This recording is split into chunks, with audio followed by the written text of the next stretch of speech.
Ama gider ha. Ese çağırırız. Çaç. Sartuli ya. Namurdu. Da rakı ya. Magdana. İşte gami konuyor. Gamur çok. Kay karet. პირველი დღიდან გონი. Ay, mi magri. Trafik şeyler de davul aparam. აქ აიქნება? Ay, dokmo, eki, ay. Ay, ქართული მაგდანა. ეს ის მაგდანას ურჯასთან არის რამე რა კავშირი? არა. იდეაში მაგდანა არის მითოლოგიური პერსონაჟი, შექმნილი ჩვენს მიერ. ეფუძნება ესეთ ისტორიას, სვანურ ისტორიას, სადაც ნადირობის ქალღმერთ დალსა და უცნობი მონადირის სიყვარულის ისტორიას, რომელსაც ლეგენდის მიხედვით გაგრძელება არ მოყოლია, მაგრამ ჩვენ ვფიქრობთ, რომ მაგდანა არის მათი შვილი.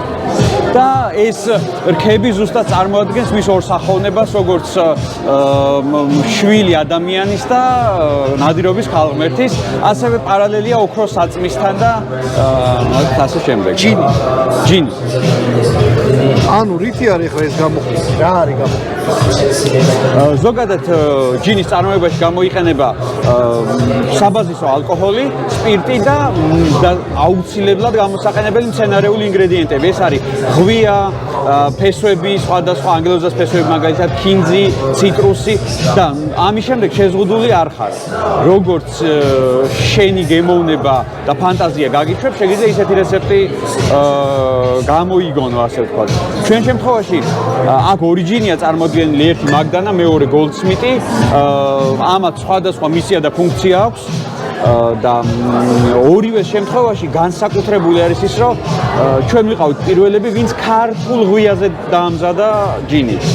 ანუ საქართველოში იდეაში ველური ღვიის შემგროვებელი ინდუსტრია, ასე ვთქვათ, არ არსებობდა და აი ჩვენ დავიწყეთ, ჩვენ მოვიძიეთ ლოკაციები, ჩვენ ვარზეიზება. კი. ყურის ხეობაში ესე გაყოლებაზე ხიობზე ზუღვი. უბრალოდ ყველანაირი ღვია არ არის გამოსადეგი ჩვენთვის. ხო, გამოვიყენეთ, გადაუხადეთ ადამიანებს შესაბამის თანხები, მონადირეები, მწყემსები ასე შემდეგ და მოგეთ ეს რაღაცა მინი ინდუსტრია შეიქმნა ამის შეგროვებით. წარმადობა რამდენი? საკმაოდ ბევრი, დაახლოებით ტონას ასხავთ წელიწადში? არა, გაცილებით მეტი. როსო და იყიდება. კი, აქ და ექსპორტზე. მე ახლა ეს არ დამილევი, რა ღირს? ეს დღეს